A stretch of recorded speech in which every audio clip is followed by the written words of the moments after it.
What is up, YouTube? It's your boy Armaret. I'm bringing you another commentary that's once again not so much about the game, but rather about some other topic. And I wanted to talk to you about a big event that happened in yesterday, and for those of you not in America, what happened in the United States yesterday. And not just talking about Martin Luther King Jr. Day, but I'm talking about the Presidential Inauguration. So first, maybe I'll talk a little bit about MLK Jr. Day first for those people who aren't from America.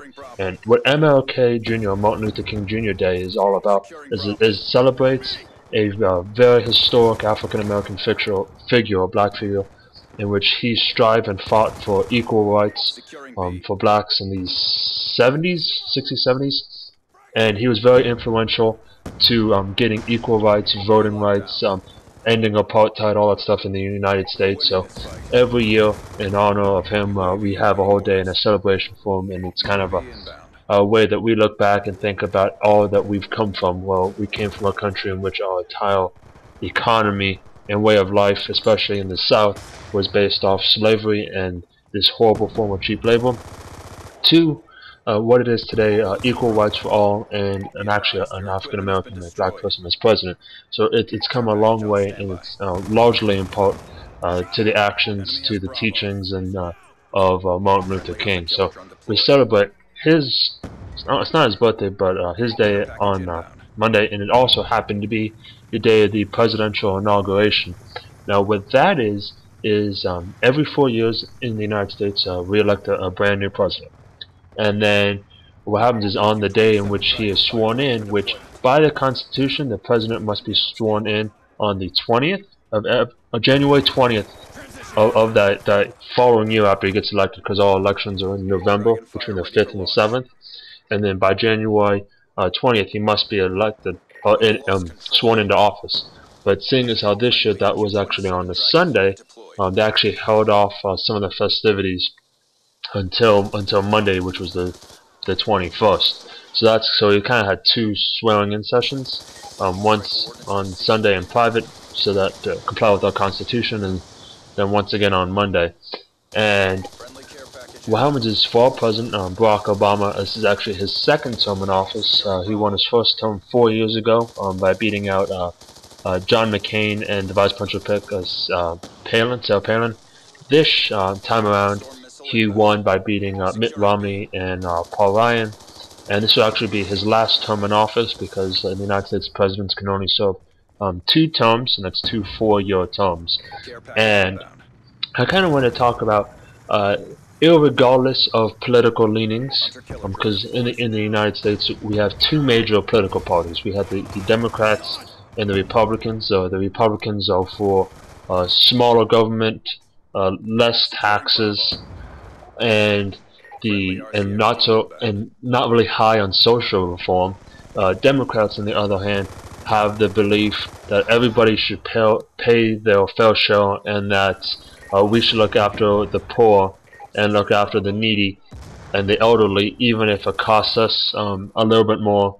And they also believe in more oversight into things such as Food and Drug Administration, EPA, which is for the environment, the IRS, which is for the taxes. So once bigger government helping everybody, not really socialism, although that's a phrase that's been used a lot lately, but it's almost like for the common good. And then the other party is more all about individualism and individual freedoms and rights, and that you should be able to take care of yourself, and the government shouldn't have any part.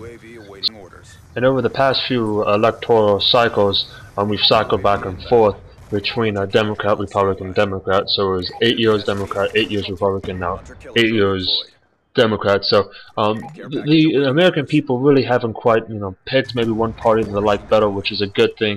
It allows for the change in times. But regardless of what your political party or affiliation or leaning is, I want to talk about the act of the inauguration and the inauguration speeches, and what they actually mean. And it's kind of a cool feeling when you know that regardless as to what has happened to us as a country and us as a people over in the past 4 years, that every 4 years we have that chance to make amends, to be better. It's almost like our New Year's, if that makes any sense. So if I put out a video on New Year's Eve, talking about New Year's resolutions and how every New Year's you as a person has the ability to start over, to set up new goals for yourself and to make yourself better.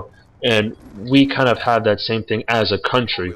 Every 4 years we have the opportunity to either elect the same president and stay the course that we're going on, or the ability to elect a new president and start, I want to say start anew, but it gives us the ability to change the direction we're going in, to maybe make those changes or change with the times that we see fit. And what the inauguration does is it gives this great opportunity for that to happen. So what happens is, if it's the same president who's staying in office, he'll get up, they'll do I'm trying to remember the exact phrasing of it, but it's not really a blessing, but it's more of just a few insightful, prayerful words. They're swearing the president on a Bible, and the Bible is actually of the person's choosing. And we've only had a Christian and Catholic president so far, so it's always been a Bible.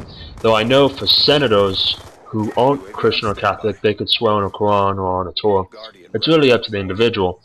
But so they do that, and then there's some not prayers, the national anthem song, a few other patriotic songs are sung, and then there's this huge big parade in which every state has representatives, and it's almost like you get to see the culture of the United States parade down the main street of Washington, D.C., which is our capital. It's a really cool thing to see. And then the person who's just elected gives this grand speech for how and it's really kind of up to them to what they want. So it's everything from policy speeches to thank yous to where they see the country going in the next 4 years. And if you're new if you're a brand new president, never been in before, you get a little bit more.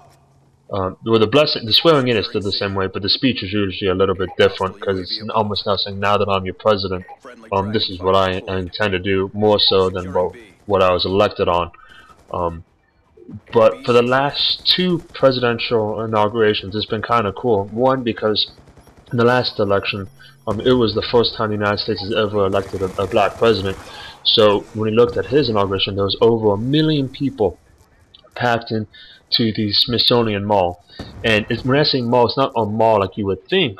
What happens is, in Washington, D.C., there's a strip of land that starts at the Washington Monument and ends at the Capitol building. It's a huge long path, and along both sides are all the Smithsonian Institutes. So these are museums that pretty much house all of American history and history outside of that. They're really cool if you ever get the chance to go see them, and they're completely free to the public.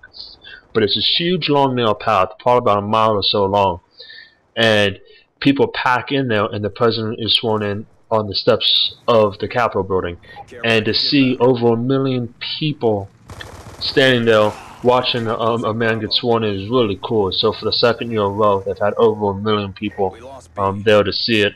And the speeches, are always just absolutely amazing, because here you get the opportunity to look at this man who we've just elected, to say, you're our guy. You're going to be the guy that for the next 4 years is going to take care of our country, not just as the president, but as our commander-in-chief, make sure we're safe and help us to be better than maybe where we were when we started.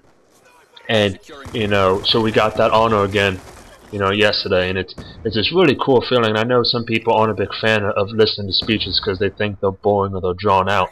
But I will say this. The most fascinating, most amazing, and most moving speeches of that you're going to hear coming from a president. It's not going to come from the State of the Unions. Those are usually incredibly boring. It's not going to come while they're being elected. It's going to come during when they're at this platform, when they have the entire country watching them, when they're being sworn in the office and they get to lay out what is the direction of this company, what do they see as the vision for what's going to be the new America. And 4 years ago it was all about coming together, getting out of the recession, getting out of the depression we were in, and about making history. And this one was all about watching out for one another. We're coming out of a recession now, but we can only do this if we do it together. If we as a people, as an American people, stand up and once again remember that the person to our left and our right is our brother and our sister, They're not, you don't look at them and say, what race are you, what sexual orientation are you, what political party are you affiliated with, but that we can only grow together as a people, as a country, as one unified body, if we work together and show compassion towards one another. And I thought it was a really cool message to give, because and especially on a day such as like Martin Luther King, that it just kind of happened to coincide with that same message that once drew 1,000,000 men to DC in the Million Man March can now be echoed by such a great president, on one of the biggest stages in American politics. So I guess I'll leave it with that. If you ever get the opportunity, go and watch an inauguration speech, whether it be on the computer or online, and just really soak in what it truly means at that exact moment. But thank you so much for stopping by, and have a good one.